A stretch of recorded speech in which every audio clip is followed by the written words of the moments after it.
जालना जिल्ह्यातल्या आणवा गावात कैलास बोराडे यांना झालेल्या अमानुष मारहाणीच्या व्हिडिओमुळे संपूर्ण महाराष्ट्र हादरलाय। या प्रकरणी भागवत दौंड याला अटक झाली असली तरी ठाकरे सेनेचा पदाधिकारी असलेला नवनाथ दौंड फरार आहे।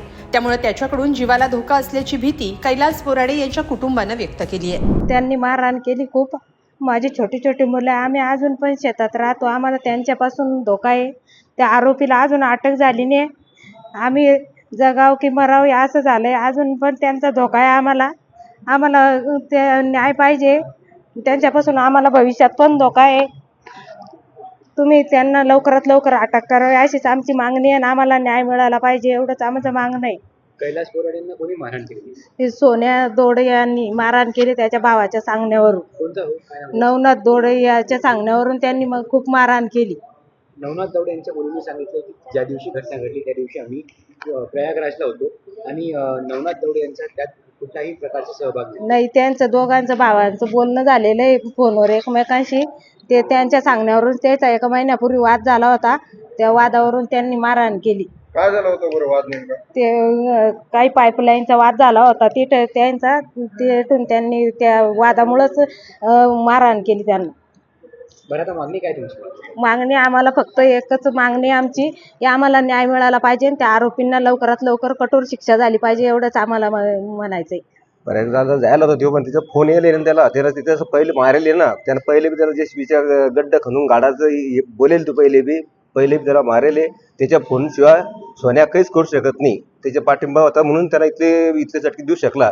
माणूस कुत्र्याला इथलं चटकी देऊ शकत नाही, त्यावेळी कसं इथलं देऊ शकला मग चटकी? असं त्याला फक्त नवनाथ दौंड अटक व्हायला पाहिजे आजचं काल, नाही तर मग आम्ही इथे येऊ तहसील याच्याला जाऊन फाशी घेऊ शकतो, काही करून मरू शकतो इथे आमचा न्यायाने भेटला तर। पहिला नवनाथ दौंड आजच्या काला अटक झाला पाहिजे। दरम्यान नवनाथ दौंड यांच्या मुलीनं वडिलांवरील सर्व आरोप फेटाळले असून त्यांना फसवलं जात असल्याचा दावा केलाय। आम्ही 23 तारखेला प्रयागराजला दर्शनासाठी गेलो होतो, तर आम्हाला घरी यायला आम्ही 1 तारखेपर्यंत घरी आलो नाही। तर या दरम्यान माझ्या काकाचा कुठल्या तरी व्यक्तीसोबत वाद झाला आणि यामध्ये माझ्या वडिलांना अडकवण्याचा प्रयत्न चालू आहे। तरीही ते त्या ठिकाणी घटनास्थळी नव्हते, त्यांची यामध्ये कुठलीही चुकी नाही आहे, तरी त्यांना या घटनेत अडकवण्याचा प्रयत्न चालू आहे। आम्ही प्रयागराजला गेलो होतो, तिथे सर्व फोटोज व्हिडिओ सर्व आमच्याकडे प्रूफ आहे आणि आम्ही सोशल मीडियामध्ये दाखवण्याचा सुद्धा पूर्ण प्रयत्न केलेला आहे। तरीही राजकीय द्वेषापोटी माझ्या वडिलांना फसवण्याचं यामध्ये चालू आहे। मी सर्वांना हात जोडून विनंती करते की आम्हाला मदत करा। मी सर्वांना एवढं सांगते की यामध्ये माझ्या वडिलांची कुठलीही चुकी नाही, त्यांच्याशिवाय आमच्या मागे कोणी नाही। सर्वांनी आम्हाला मदत करा।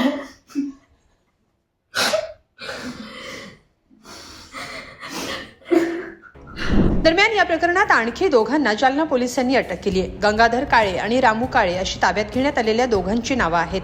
आतापर्यंत एकूण 3 जणांना पोलिसांनी जेरबंद केलं असून या प्रकरणात आणखीन काही जणांना पोलीस ताब्यात घेण्याची शक्यता आहे। या प्रकरणातील आरोपींना मुक्का लावला जाईल अशी घोषणा उपमुख्यमंत्री एकनाथ शिंदे यांनी केली आहे। आता या संदर्भात पोलीस काय कारवाई करतात ते पाहणं महत्त्वाचं ठरणार आहे। जालन्याहून अनंत साळी, लोकमत.com।